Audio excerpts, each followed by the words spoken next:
two ways. One, you can have public jobs or you can have the private sector jobs. If I'm an entrepreneur, where am I going to take my money? Where am I going to take my investment and invest? If I go to a certain area of town that's blighted, the sidewalks are crumbling, the houses are crumbling, the utilities are crumbling all around, I may not take my money to invest because, wow, there's so much dilapidation.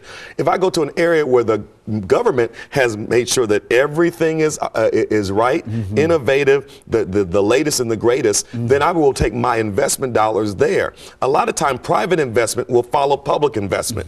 We have not had that public investment in areas of North Nashville, Antioch, and South Nashville that we've had in downtown, East Nashville, and other areas. So what we need to do as a government is create an environment where private investors will come into an area to create the jobs, right?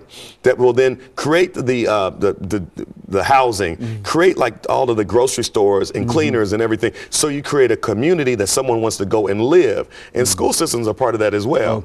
I'm not going to move to an area of the city where the school systems are bad. So we got to make sure that the school systems are good all over the city. That's how you get economic development all over the city and the county. You know, quite recently, I think the one of the unions in Nashville complained about the inability for local people to find jobs on one of the largest construction projects that we have in Nashville. Now, what's with that situation? I mean, that's a great question. It's called the Music City Center and is the largest public investment in the history of Davidson County. We are building the largest convention center in the state of Tennessee.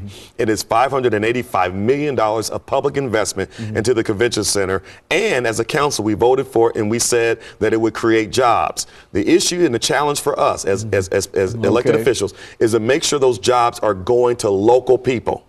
We got to make sure that the local residents get the jobs that are there. And so one of the challenges is that if I'm a steel company and I'm from out of town and I get hired to bring the steel and steel beams, a lot of those companies are saying, let me bring my people from out of state with me because they know how to do it. And we got to say, hold up, you need to hire as many local people as possible. Don't bring everybody from out of town, but rather hire those who are local, who have the ability, the skill, and the capacity to do the job as those persons from out of town, because it's our money. All right, it is. And so we need to make sure that our people, we also have to do something that we've already done. That's create a workforce development.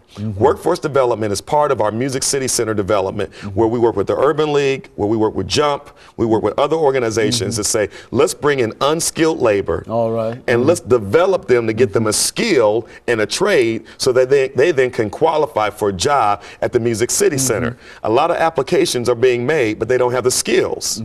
So the workforce development, which the Black Caucus of the Metropolitan Council, we worked hard with the mayor to get a workforce development system in place to help train those persons so they can qualify for jobs with the Music City Center. But in the meantime, they have to have the skills in order to train, and so that goes back to education again. That's correct. And it also gives the city an opportunity to become involved in that kind of training as well. That's right, exactly. Okay. For persons who may have fallen through the cracks, who gets a second chance through this workforce development system. Very good. And of course, we after this second commercial break, we'll have about 10 minutes to come back, and we'll give you an opportunity to further elaborate upon some of these things and perhaps say something about the national administration. I know the last time that you were here that we talked about President Obama. President Obama. Right. And I think when I said that's the national administration to me at this particular time.